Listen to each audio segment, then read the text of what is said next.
Hey everyone, I'm Jack Ferdman, and this is Rewatching Oscars Movie Minute. It's Wild Wednesday, and today's film is the 2016 action fantasy film Suicide Squad. One Oscar-nominated film, let's go.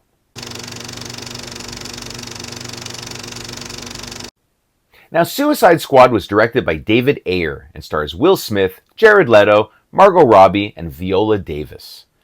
Yup, another superhero movie. Well, maybe it's more accurate to call this one a super villain movie.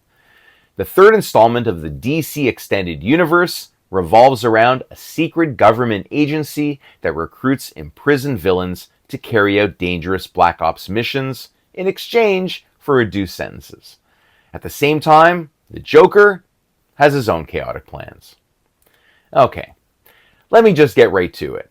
Despite the fun characters and the big-name cast, this movie is an absolute mess. First of all, the plot is a mishmash of half-baked ideas.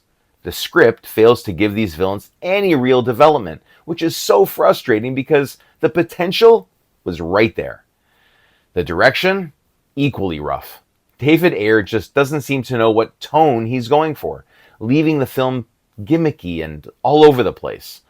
By the end, it feels like one giant missed opportunity. That said, the performances are worth mentioning. Margot Robbie is the clear standout here. Her take on Harley Quinn is unhinged, funny, and oddly magnetic. So much so that she basically launched her own spin-off career from this film. And Will Smith as Deadshot gives the role some emotional weight and charisma, even though the material around him is pretty weak. And Viola Davis as Amanda Waller is actually chilling. She delivers her lines with ruthless authority and is probably the most convincing presence in the movie. And Jared Leto, well, his Joker is divisive. Some people find his bizarre tattooed take intriguing. But for me, it never really quite clicks the way Heath Ledger or Jack Nicholson's versions did. Now, it's not a disaster in every respect. Some moments actually made me laugh, and it's always fun to watch the Joker and Harley Quinn chewing up the screen together.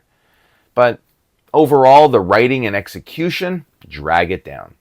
Now, if I had to single out one element that really works, it's the soundtrack.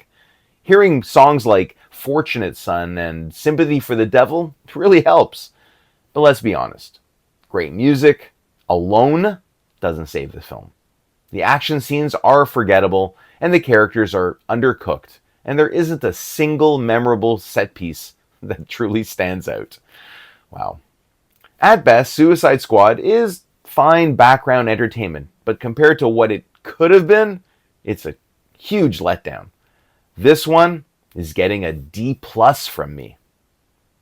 Now, Suicide Squad was nominated for only one Academy Award, and that was for Best Makeup and Hairstyling. And it won.